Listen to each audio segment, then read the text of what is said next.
Please subscribe to Face TV Africa and turn the notification on. Face TV Africa, ẹ jọ̀ọ́ ẹ subscribe, hete. Face TV wòsùwòbí. Dédé àsìkò yìí ọdẹ dùbí orúkọ mi ní Guru Ibitayo Joshua. Ètò tí a máa ń lọ́sẹ̀ tí ṣe ètò ìmọ̀lúláyé náà ni àtúndẹ̀ wákàtí àtọ̀wọ̀ yìí. Ẹni fẹ́sọ̀ ní olórí lọ́jọ́ tó ní gbogbo dá lórí K1D Ultimate. Gẹ́gẹ́ bí ìtumọ̀ àti ìwádìí lórí ìrìnàjò ìránṣẹ́ yìí tí ṣe K1D Ultimate àbí ìránṣẹ́ yìí ní March 3rd 1957. Gẹ́gẹ́ bí ohun tí fẹ́ sọ̀rọ̀ ní orí ó dá lórí bí àwọn ìrìnàjò tó ti rìn sẹ́yìn àti tó rìn lọ́wọ́lọ́wọ́ àti tí ó sì máa tún tẹ̀ sí iwájú. Gẹ́gẹ́ bí onímọ̀ tí a bí ìránṣẹ́ ní March 3rd 1957, ó túmọ̀ sí pé lóòótọ́ ìránṣẹ́ yìí máa jẹ́ sọ̀rọ̀sọ̀rọ̀, pèdèpèdè, ẹni tó mọ̀rọ̀ gbọ́ àti ẹni tí ó mọ̀rọ̀ gbé kalẹ̀. Nínú ìrìnàjò ìránṣẹ́ yìí ó fi hàn yìí gẹ́gẹ́ bí ó ṣe ní ẹ̀bùn orin àdámọ́ rẹ̀ ni àbímọ bẹ́ẹ̀ ni tó jẹ́ pé Ọlọ́run fi orin rọ ìránṣẹ́ yìí lọ́rùn gẹ́gẹ́ bí àtìmọ̀ àti gẹ́gẹ́ bí òkìkí ẹ̀ ti tó ti kàn jáde àgbáláyé. Tí a bá sọ ọ̀rọ̀ nípa K1D Ultimate, àkàndá ẹ̀dá ni. Bẹ́ẹ̀ ni, àkàndá ẹ̀dá ni. Àwọn Ọlọ́run mọ̀ọ́mọ̀ dá àwọn kan ní ṣiṣẹ́ àwọn kan ní ẹ̀ṣà. Ọlọ́run mọ̀ọ́mọ̀ ṣe àwọn kan ní àkàndá tí ó pé nínú generation wọn, nínú ìrìnàjò nínú ayé yìí kò kọ́mọ̀ irú wọn ìkọ̀ọ̀kan náà máa bá pàdé lólèdè àbí ní àgbáyé. Bó ṣe wà ní ètò fún aláwọ̀ funfun, bẹ́ẹ̀ náà ni ó wà ní ètò fún aláwọ̀ dúdú. Bó ti wà fún ètò fún Haúsá, bẹ́ẹ̀ ló wà fún ètò fún Ìgbò, bẹ́ẹ̀ náà ló wà fún ètò fún Yorùbá, bẹ́ẹ̀ náà ní ètò fún àwọn aláwọ̀ funfun bákan náà pẹ̀lú. Tó já sí pé àwọn àkàndá ènìyàn yìí wọ́n máa jáde, wọ́n lè máa display lórí ohun tí ìmísí rán wọn, ohun tí Ọlọ́run rán wọn láti jẹ́ iṣẹ́ rẹ̀ nínú ayé yìí. Kì í ṣe àwọn tó já àkàndá nìkan, kì í ṣe nínú orin nìkan ló wà. Ó lè wà nínú ọ̀rọ̀ sísọ, ó lè wà fún àwọn tó ṣe pé writer ni wọ́n, káàkó máa kọ̀wé ni wọ́n. Ó wà bẹ́ẹ̀, ó lè wà fún àwọn tí ó ń sá eré támọ̀ sí marathon race, ó lè wà fún wọn. Ó lè wà láàrin àwọn tí wọ́n gbá bọ́ọ̀lù, tó túmọ̀ sí pé gbogbo ohun tí ó rọ̀ mọ́ activities ní àgbáyé, bẹ́ẹ̀ ni Ọlọ́run ṣe àkàndá fún irú wọn ní kọ̀ọ̀kan nínú ayé yìí. Tí a bá sọ ọ̀rọ̀ nípa K1D Ultimate, Ọlọ́run jẹ́ kó di mímọ̀ pé ìránṣẹ́ jẹ́ èèkan gbòógì nínú àwọn tí Ọlọ́run rán níṣẹ́, èèkan gbòógì nínú àwọn tó jẹ́ àkàndá lólèdè yìí àti ní àgbáyé ayé. Gẹ́gẹ́ bí a ti sọ̀rọ̀ nípa K1D Ultimate. Nínú ìrìnàjò K1D Ultimate, ó hàn níbẹ̀ yìí pé ẹni tí ó máa kó ènìyàn jọ ni, tí ó lè máa bọ́ ọ̀pọ̀lọpọ̀ ènìyàn nínú ìrìnàjò rẹ̀ ní under umbrella rẹ̀. Ìyẹn lọ́bẹ̀. Tí a bá ń sọ̀rọ̀ nípa K1D Ultimate gẹ́gẹ́ bí ohun tí ìràwọ̀ rẹ̀ sọ, gẹ́gẹ́ bí ohun tí ìràwọ̀ rẹ̀ fi hàn, ó wà nínú ìrìn àjò yìí pé ó máa jẹ́ ẹ̀dá kan tó jẹ́ pé ohunkóhun tí ó bá fẹ́ ni Ọlọ́run máa bá ń fẹ́, ohun tí ó bá fẹ́ ṣe ni Ọlọ́run máa bá ń ṣe. Ó wà nínú ìràwọ̀ rẹ̀ bẹ́ẹ̀. Tí a bá ń sọ̀rọ̀ nípa K1 the ultimate, ó hàn nínú ìrìn àjò rẹ̀ wípé kò sí bí ó bá ṣe ń rí ìṣubú tó yóò máa dìde ni. Ẹlòmíì tẹ́lẹ̀ ń bá ṣubú, that's the end. Gẹ́gẹ́ bí àwọn ọmọ rẹ̀, gẹ́gẹ́ bí àtikọ́mọ nínú ìrìn àjò. Bẹ́ẹ̀ kò rí bẹ́ẹ̀ nínú ìrìn àjò ìránṣẹ́ yìí. Bó ti wù kí ó rí, yóò padà dìde. Bákan náà nínú ìrìn àjò ìránṣẹ́ yìí, gẹ́gẹ́ bí ohun tí ìrìn àjò ẹ̀ ń sọ nínú ọdún yìí, ìránṣẹ́ gbọ́dọ̀ tọ́jú ara rẹ̀ dáadáa lórí health ẹ̀. Tí a bá wò dáadáa nínú ìrìn àjò ìránṣẹ́ yìí ní last year November December, ìránṣẹ́ yìí wà into malaria period ní táàmì ẹ̀ lọ́hùn. Bẹ́ẹ̀ ohun tí mo tán fẹ́ pẹ́ sákèsí pé nínú ọdún yìí ìránṣẹ́ yìí gbọ́dọ̀ tọ́jú ara rẹ̀ dáadáa fún health ẹ̀. Gẹ́gẹ́ bí àwọn oníbòsí máa ń sọ pé health is wealth. Ìránṣẹ́ gbọ́dọ̀ tọ́jú ara rẹ̀ dáadáa nínú ọdún yìí. Pàápàá jùlọ tí ó bá ti ń di ní April 17 sí June ending, April 17 sí June ending, kí ló ṣe tọ́jú àrẹ̀dá fún malaria. Lọ́tọ̀ in Africa malaria la máa passive. In Africa malaria ni symptom tí a máa ń rí. In Europe country fífà làwọn máa ń rí ní títí wọn, symptom tó bá tẹmọ fífà làwọn máa ń rí nítorí Europe country.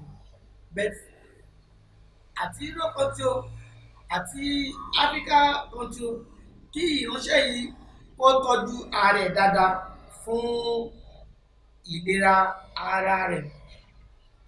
Tí ìyẹn lọ bẹ́ẹ̀, tí ó bá tún di ní September 22 sí November, from September 22 to November ending, yes, kí ló ṣe ìfọ́tò tó jáde fún malaria again, tọ́jú ara rẹ̀ fún malaria again. Bẹ́ẹ̀ tó túmọ̀ sí pé nínú ọdún yìí ìránṣẹ́ gbọ́dọ̀ tọ́jú ara rẹ̀ dáadáa fún malaria, kí ó má fojú wò ó pé bó ṣe máa wá ti bá ń tọ́jú ara mi, nítorí pé nǹkan tó bá kún ọmọdé nígbà míì á sì máa gbé ọmọdé ṣubú. Mo fẹ́ kí àmọ̀ yẹn bẹ̀rẹ̀.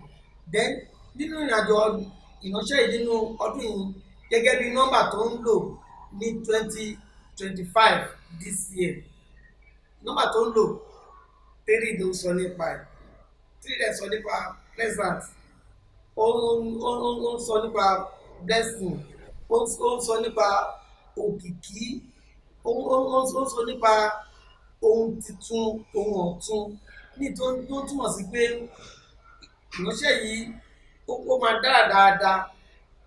máa dára dáadáa nínú ọdún yìí lórí ìrìnàjò ohun tí ó ń kọ. Ṣé pé ó ti ń dààbọ̀ látẹ̀yìnwá, ètò máa tún dá nínú ọdún yìí, ó máa tún jẹ́ àrà ọ̀tọ̀ nínú ìrìn àjò rẹ̀. Tó bí ìyẹn ṣe lọ bẹ́ẹ̀ nínú ìrìn àjò rẹ̀ nínú ọdún yìí nìyẹn. Ìbádẹ́pọ̀ a máa sọ wọ́n ní pé èèyàn kì í mọ̀ rìn kí orí má rìn, nítorí túmọ̀ sí pé dùmọ́tà nǹkan tí ìránṣẹ́ yìí lè ṣe, ìbá máa sọ̀rọ̀ wọ́n ní pé fìjì ni olùmọ̀ọ́nké, tó túmọ̀ sí pé áfíìjì náà ni, nítorí pé èèyàn kì í rìn kí orí má rìn. Àti wípé nínú ìrìnàjò bí ọdún mẹ́ta kan sẹ́yìn ìránṣẹ́ ti wà nínú challenging period, yes, ní ìránṣẹ́ ti wà nínú challenging period bẹ́ẹ̀. Nínú challenging period yìí àìmọye nǹkan tí èèyàn lè ṣe nínú challenging period ní tí a kò lè kà kún, ṣùgbọ́n tó lè jẹ́ pé àwọn ẹlòmíì wọ́n máa padà dín pé tó máa padà kà á kún tí mo sọ pé èèyàn kì í mọ̀ rìn kí orí máa rìn nìyẹn. Mo ṣe wà nínú challenging period bẹ́ẹ̀ láti bí ọdún 3 sẹ́yìn sígbà tí a wà yìí, bẹ́ẹ̀ pẹ̀lú ògo títí Ọlọ́run nígbà tí ó bá fi máa di June this year, wọ́n tó bá fi di June ṣàyẹ̀dí sí abẹ́síwá relief nínú ìyànjẹ nítorí mọ̀ sí pé ṣàyẹ̀dí sí ìrora lọ́lẹ́gbẹ̀ẹ́ kan tí àwọn other activities náà kó máa lọ ní ẹgbẹ́ kejì ìkankan pẹ̀lú kankan lọ́wọ́. Ìràwọ̀ ló ń ṣiṣẹ́ tiẹ̀, ìràwọ̀ ṣiṣẹ́ tiẹ̀ lọ gẹ́gẹ́ bí ètò Ọlọ́run. Bí ìràwọ̀ ṣe ń ṣe iṣẹ́ tiẹ̀ ni aago ló máa ṣiṣẹ́, kò dín kankan lọ́wọ́ nínú ìrìnàjò. Lóòótọ́ mẹ́tọ́ bí malaria period lẹ́ẹ̀kan, malaria period ni òun náà ṣiṣẹ́ tiẹ̀ náà lọ́lẹ́gbẹ̀ẹ́ kan náà ni, challenges náà period ni òun náà ṣiṣẹ́ tiẹ̀ tó lọ ní ẹgbẹ́ kan náà ni, opportunity period ni òun náà ṣiṣẹ́ tiẹ̀ lẹ́kọ̀ọ́ náà ni. Gbogbo ẹ̀ lè wà nínú ọdún kan yọ tó sì pé ìkan máa stẹ́dà fún ìkan, gbogbo ẹ̀ ló máa ṣiṣẹ́ fún ara wọn, olúkálùkù ló máa ṣiṣẹ́ tiẹ̀ ní ọ̀tọ̀ọ̀tọ̀ lásìkò tí bá ti ń tó láti ṣe. Bí ìrìnàjò ìránṣẹ́ yìí bí ó ṣe lọ ní eléyìí. Then nínú ìràwọ̀ ìránṣẹ́ yìí ó ti fi ara hàn. Ìràwọ̀ náà tún padà tún sọ wípé ìránṣẹ́ yìí jẹ́ kí wọ́n dọ́dún ti di ọba lọ́la ni. Bólú abá fẹ́ ọba lọ́la ni nínú ìrìn gẹ́gẹ́ bí ìrìnàjò tí ń ṣe kí ni ó ti ń fi hàn. Torí pé ó ní báṣe máa wo ìràwọ̀ fún ẹ̀dá, eléyìí kì í ṣe àsọdùn tàbí àsọrègé.